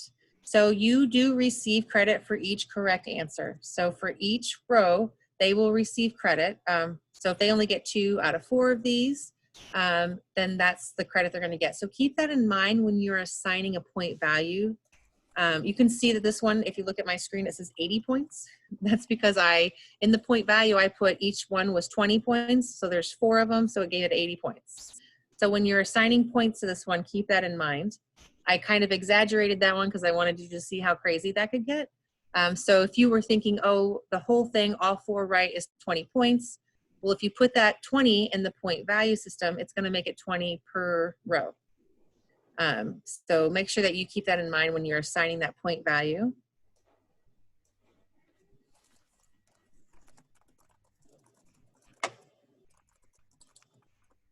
And here's an example of a way that you could use this, a little bit different way that you could use the multiple choice grid. So in this one, this is another example of why I would add a picture separate from the question. You can see here where this is that these are separate. So this is a picture I've added in its own by itself using the floating toolbar editing tool. And then I've a question, and I didn't write the question here, but I would have said in the diagram above, please identify the parts. And I did copy this because I don't know when you would teach the different parts of a plier, but you could.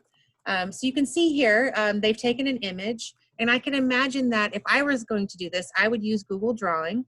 I would input an image, and then I would draw my text boxes and put my letters, and then I would copy that image or clip that image and save it, and then pull it into here. So if you were teaching science, maybe identifying the parts of a flower or the parts of a solar system or whatever, this would be a great way to use multiple choice grid. And the way that I would do this is in the columns, I would put A, B, C, and then in the rows, I would put the names of those, and I would have them select the appropriate ones that correspond. So I happened to cross this example when I was researching this, and I thought that was a pretty neat way that I had never thought of using this before. So I wanted to share that. I could see that with labeling the parts of a plot diagram. Yeah, there you go. Absolutely. Yeah, I like seeing stuff like that because it kind of helps you think outside of like, oh, that's cool. Mm-hmm. I'm not going to make you add another question just because we're a little bit short on time, but just to explain the difference. So if because this one's exactly the same, it's choice box grid. So you just did multiple choice grid. This is choice box grid. So it's just like multiple choice, set up the same way as far as the columns and the rows go. However, with this one, it allows you to make multiple selections across the rows. Whereas we talked about before, you could. So at the bottom of this one, it says, please don't select more than one response per column. So when you click on the answer key for this one, you can limit it to 1 response per column, but it's still going to allow them, obviously, to make the wrong choice. So it will give them this error message if they select more than they're supposed to. So that's really based on what your intention is. I've been taking assessments where it will let you select as much as you want. I think on the SBEC it does that. It's really frustrating. So that's really up to you on what kind of scaffolding you want to provide for your students. But just know that you can select multiple. So maybe there is, in the Journeys assessment, I think there are a couple of questions where there are multiple choices across the rows. So in the answer box, I wouldn't select, I would allow them to have multiple answers. This is not one that gives partial credit though, so it's all or nothing.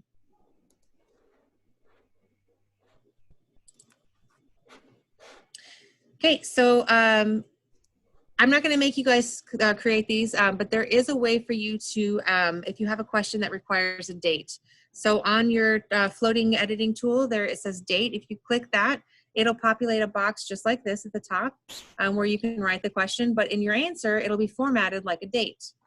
And so in that, you can click on the calendar here and the students can scroll all the way back to the beginning of time, pretty close, and select a certain date if you want.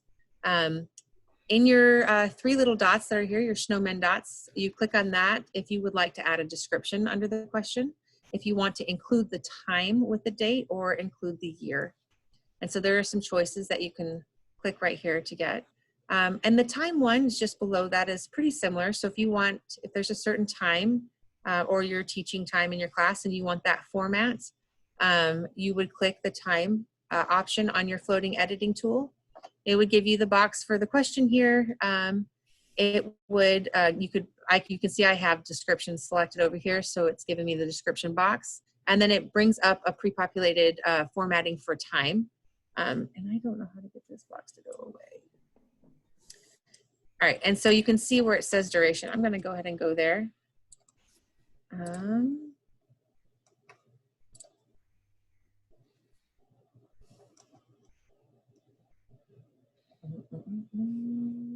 So here's the date one, and you can see when you click on this box, it's moving slow.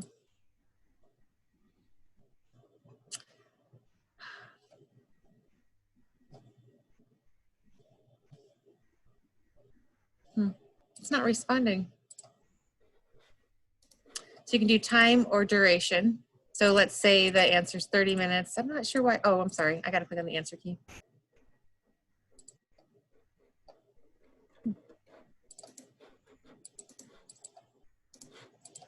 So my form's not acting right. It's not letting me. So I'm testing one of my own and it's,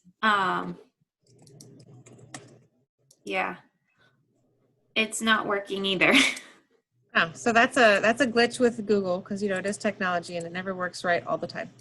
Okay, so usually when I would click this, it would open up a vertical, kind of like a drop-down box where you could scroll through the calendars to select the time. So you can scroll really fast to get to the year, especially if you're using this for history. And then once you get there, you can be more specific with the month and the date. So anyways, that's what this is for. That's how you could use it. If you want to add the time with the month and date, this is, that's what this toggle bar up here is for. You can add time, or you can take that away if you'd like.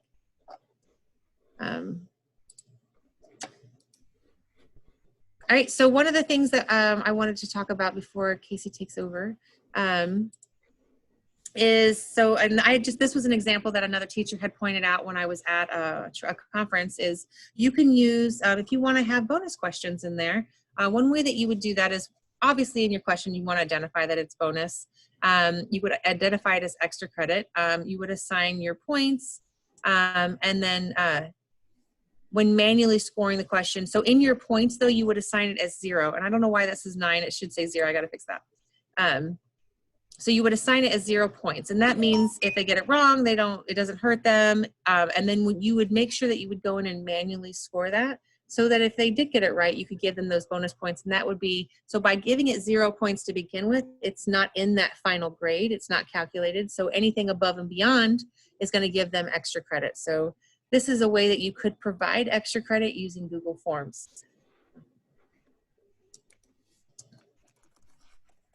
Okay, so to go to a screen based on an answer, Casey, did you want to show them this and we'll walk them through it, or? Yeah, we can do that. All right, so I'm gonna give you back the screen and then. Okay. So this one gets a little bit tricky, and so we wanted to walk you guys through this one. We didn't do this with our last class, and we felt like it was an injustice to them. So this time we wanted to try it a little different. Okay. So I've already created a form. So just on similes with a couple of questions. And so we have some questions to work with. So go ahead, Bambi, and tell me where you want me to go. Okay, so with this one, so the reasons that you would use this would be for, I've lost your screen. Oh, there you are. Okay, so it gets a little disorienting when you lose somebody. I know. The reason you would use this is to, maybe you want to use it to differentiate your instruction or scaffolding it. So let's say for her question, it says, what two things are being compared in the following simile? So go ahead and do that. And then in your 3 buttons in the bottom, your snowman, if you click on that and she goes to go to a section based on an answer. Now do you have separate sections in here? I put one in, so Okay. Yeah. All right. So now on the right-hand side in her floating toolbar, you see the 2 sections. That's how she would add a section. So over on your floating toolbar next to the 2 little vertical, there you go.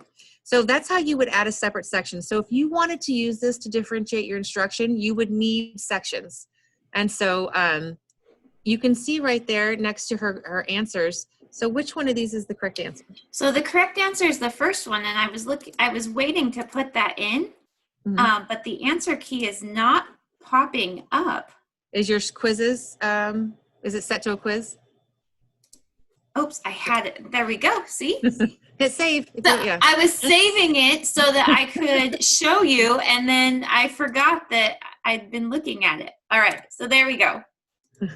Yeah, so one of the things that I often will do is I'll go into that that cog button settings and I'll forget to hit save. So I'll make all the changes, I just won't save them. Yes, or like I said, I looked at it and I was like, no, I'm gonna wait and I'll walk them through it, and then I forgot that I waited. Yeah. Okay, So there we what go. she can do, so if you look at her question, you'll see that the first one is the correct answer. So in that drop-down box next to the correct answer, she can have them continue on to the next section. So if they get it right. But then in the ones that are wrong, if she wants to differentiate her instruction, so if you go back to the top, oh go ahead. I'm just gonna label it.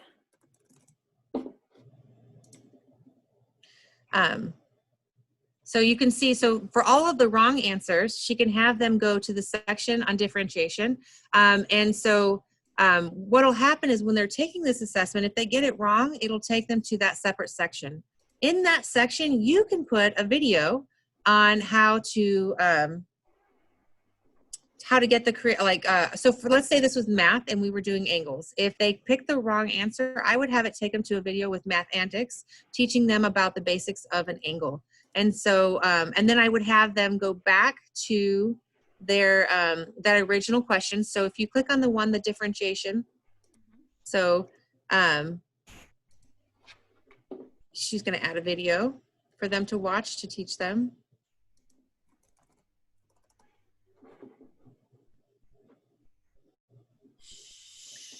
Go. There you go. All right, so it's going to bring them here to watch this one. And then if you click on that, how come it's not showing the section at the bottom, like to where to go after you're done with that?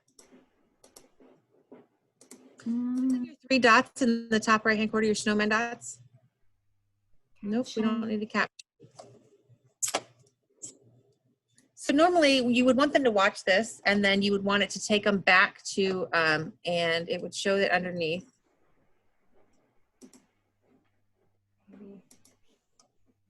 Huh. Here, go ahead and let me have the screen again, and because I already have one set up like that.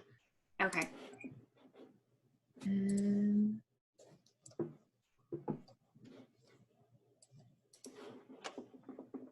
So in this one, so you can see, I titled this section Review for Angles, and then I added a video. And underneath it, I have, you have the option of where you want to send them next. So once they've watched this video, hopefully they'll learn what it is that they're not understanding. I can set it to take them back to section 1, which would take them all the way back up to the top, where they would answer the question again. And then hopefully this time they would get the question correct, and it would allow them to progress into the video. So this is a great way to differentiate your instruction in the classroom. I really enjoy using this with my students. So Bambi, I figured out what the problem was. We needed to add another section. So when I added okay. another section, that pop-up showed up. Okay, so, okay. That's weird. It should have allowed you to go back to the first section even if there wasn't an additional one. Yeah, I don't know. I'll have to look into that. So one of the things to keep in mind is after each section, you should get that option, even if it's the last one. And because the last one should give you the option to submit the form. And so every section that you create, you can control where they go based off of the response they give you. So, this can be really important if you are giving some kind of survey and the questions really do dictate what questions are going to be answered next. But this is a great way to differentiate your instruction for your students on where to go next. And that obviously that was a little bit quicker, but there's very good detailed instructions on how to do that in the slides that you guys are going to have access to. Okay, so in your form, when you want to send this out to people so that they can take it, you're going to click on the send button that's in the very top of your form. When you get in here, you're going to see that you have an option to email, to link, and you can type in the emails here. If you are teaching above 5th grade, that's great because they'll get a copy of that email in their email box. They can click on that link. If you are using Google Classroom, this is perfect because you can just assign this in your Google Classroom directly from your Google Drive. You don't even need to worry about the link. If you're not restricting it. So when I say that down here where it says collaborators, and we'll talk about that in a minute, you can change it so that outside of the KSD domain can access it. So if we are doing distance learning and you're having to email these to parents, you're definitely going to want to make changes there. Here's where you get to choose. Do you want to automatically collect the respondent's Kennewick School District email address? That's up to you. You can title the form so that when they email it, you can put a message in there to explain what it's for. And then you can include the form in the email. So if I'm sending this to parents and I don't have a Google Classroom and they don't have a KSD domain, I definitely want to include that in there. If I just want to get a copy of the URL, I will click on the hyperlink here and it'll give me an option to copy it. I can also shorten it because they are quite long. And so that's where you'll get that. Or you can assign this directly into Google Classroom.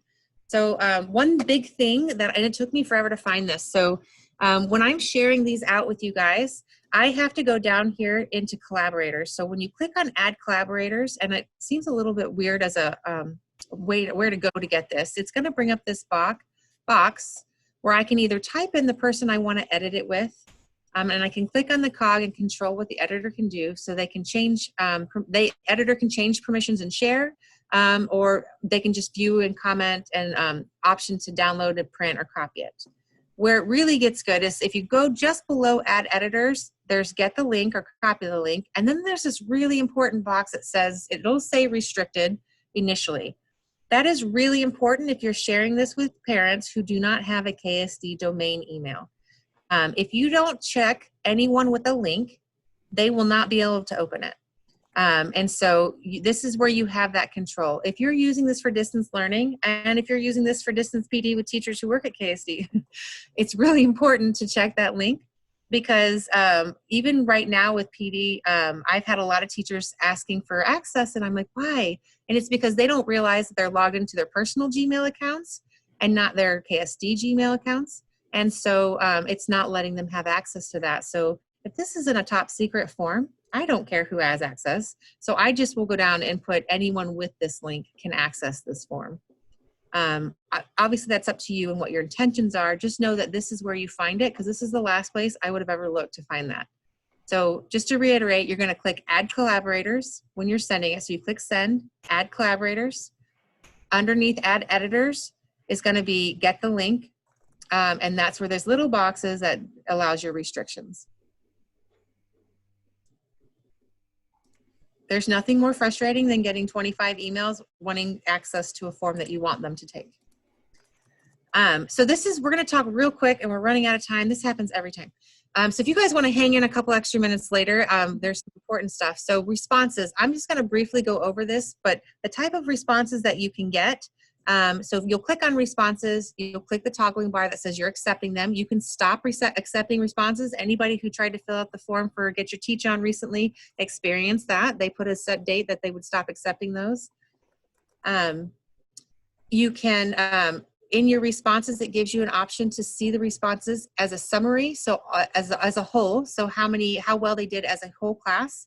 You can summarize or look at the responses based on each question or on an individual basis.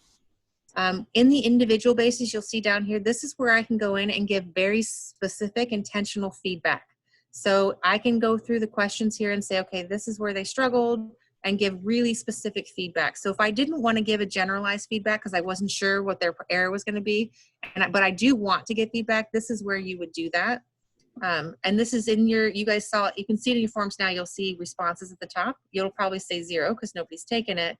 So all of this information is available there, and it does break it down based off of, it does give you an average of how well they did. So if you've put those standards in that description, then it will now have it broken down by the standard for you.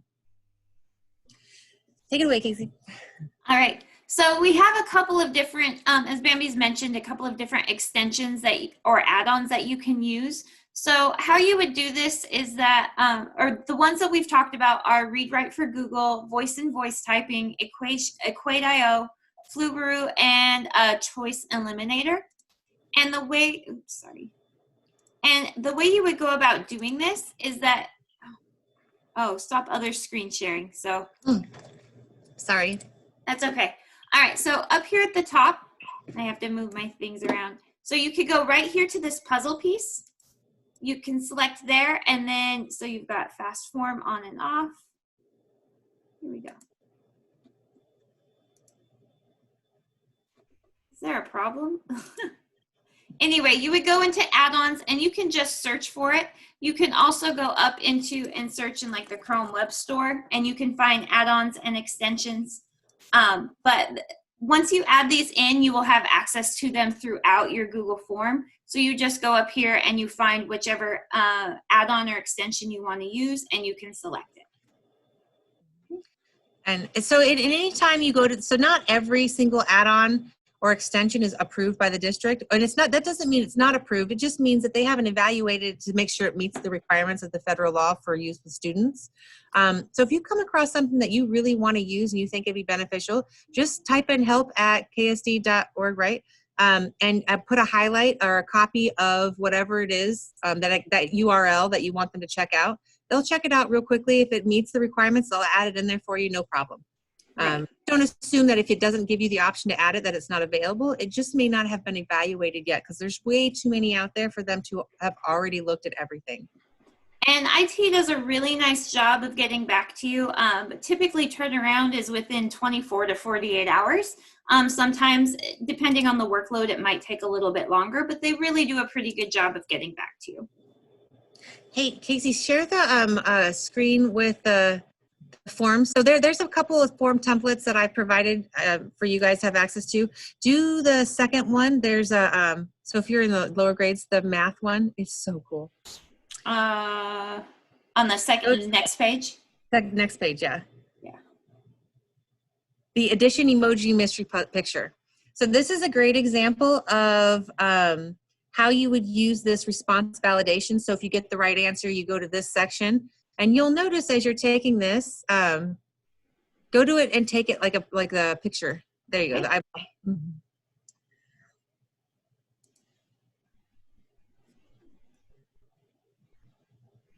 Loading, loading, loading. I know the internet has been. It seems like the entire world is on the internet all the time now. Yeah.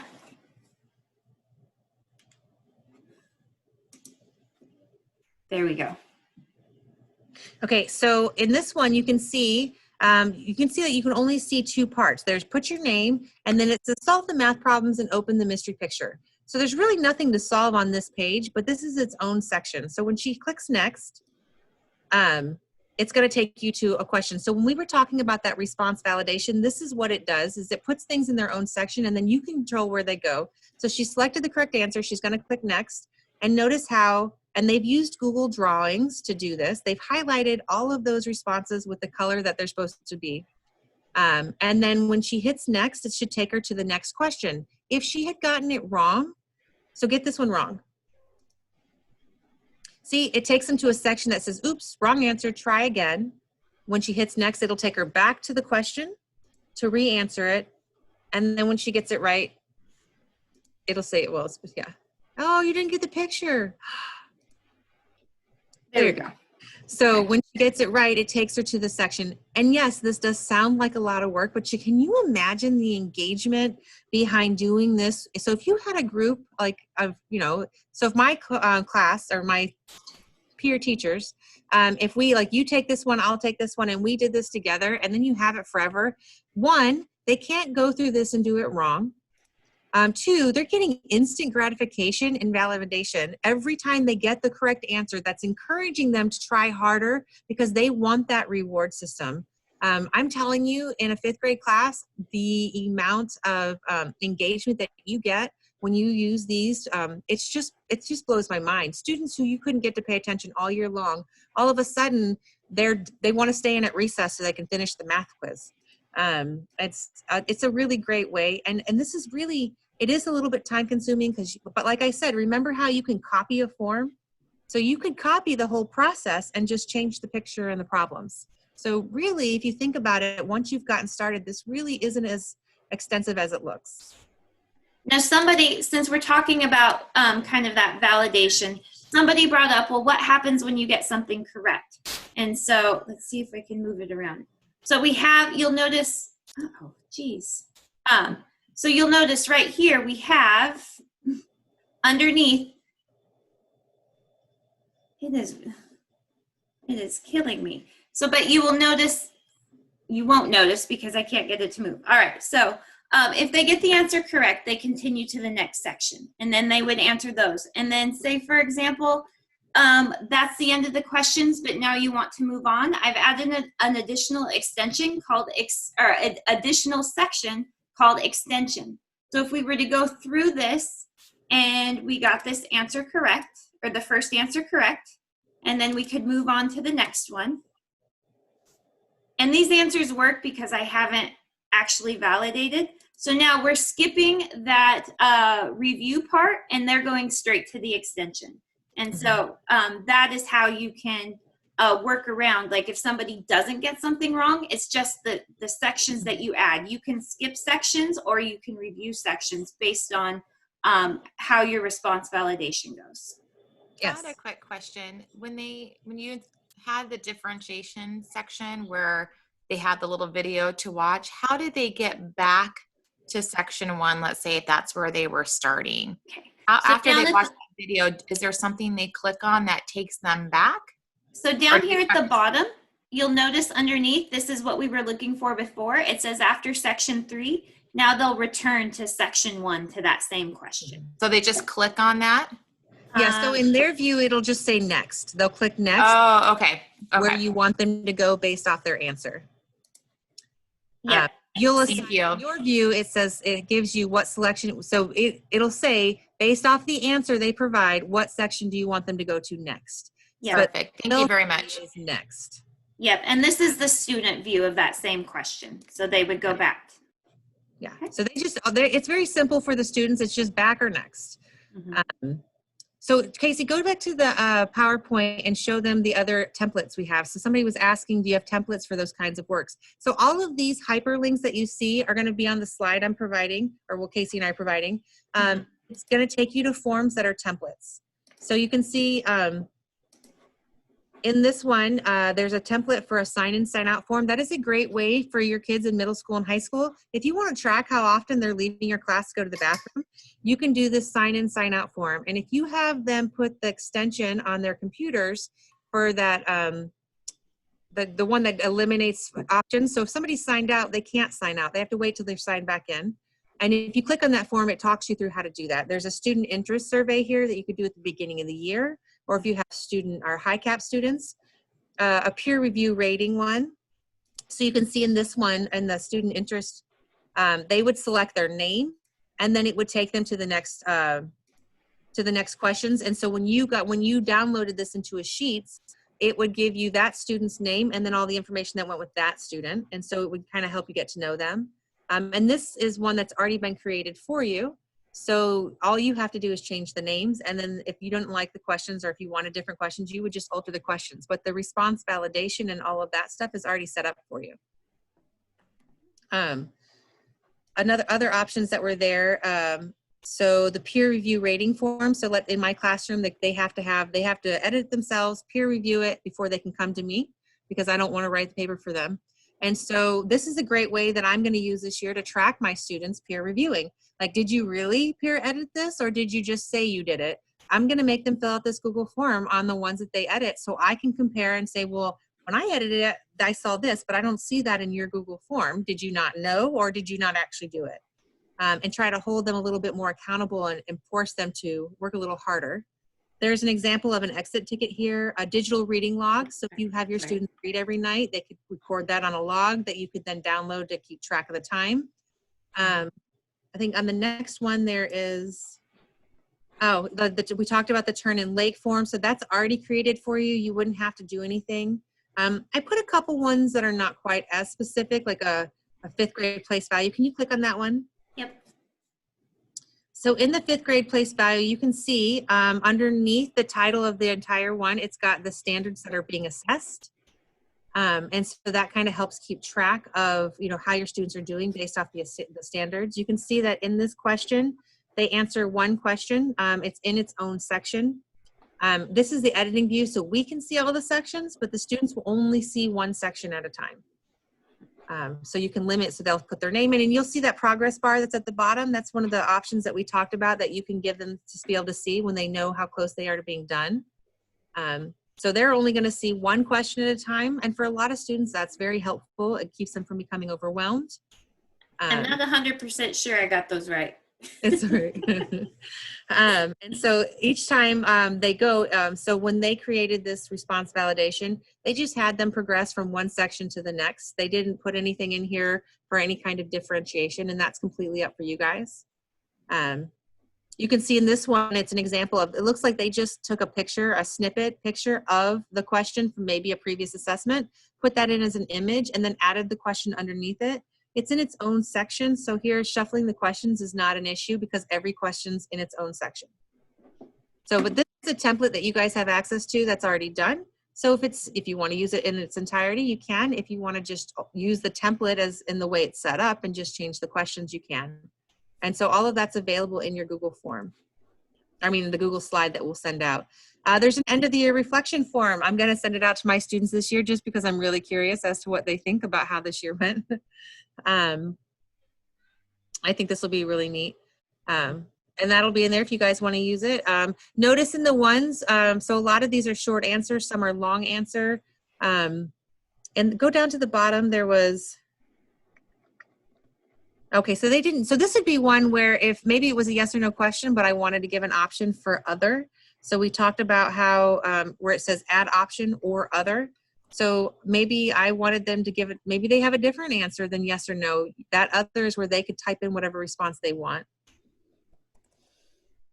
Is there any questions for a few minutes? There are a couple questions. So first, one thing I wanted to point out is that all people asked, do they have access to these templates? Yes, they're in the slideshow that we'll be sending out to you later.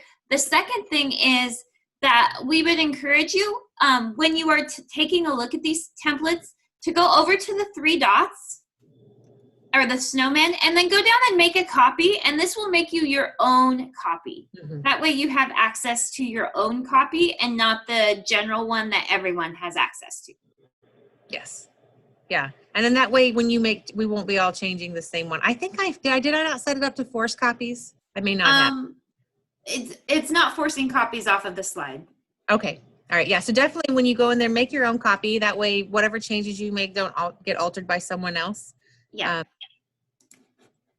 And you can do that with just for future reference and anything that you have access to Google. If you go to a presentation, you really, really like it and they're using a slide and you want a copy, then when you go up to file where Casey's at right now, just go in there and make a copy of the entire presentation and it becomes yours. Just you get your own copy. You can't, and then you can edit it and change it in any way that you want from that point forward. You don't have to do that with today's because I'm going to send it to you. But a lot of times when you go to conferences, they'll give you a bit.ly address. And without that address, you can't access it, which is what's really neat about Google is without that unique URL, you can't just randomly search and find it. But if you want a copy of it for future reference, you can just make a copy yourself. And if sometimes, like just on the side note, since we're there, you can also, if you just want to copy a few, you can just select like 2 or 3 slides and just copy those as well. Yeah, absolutely.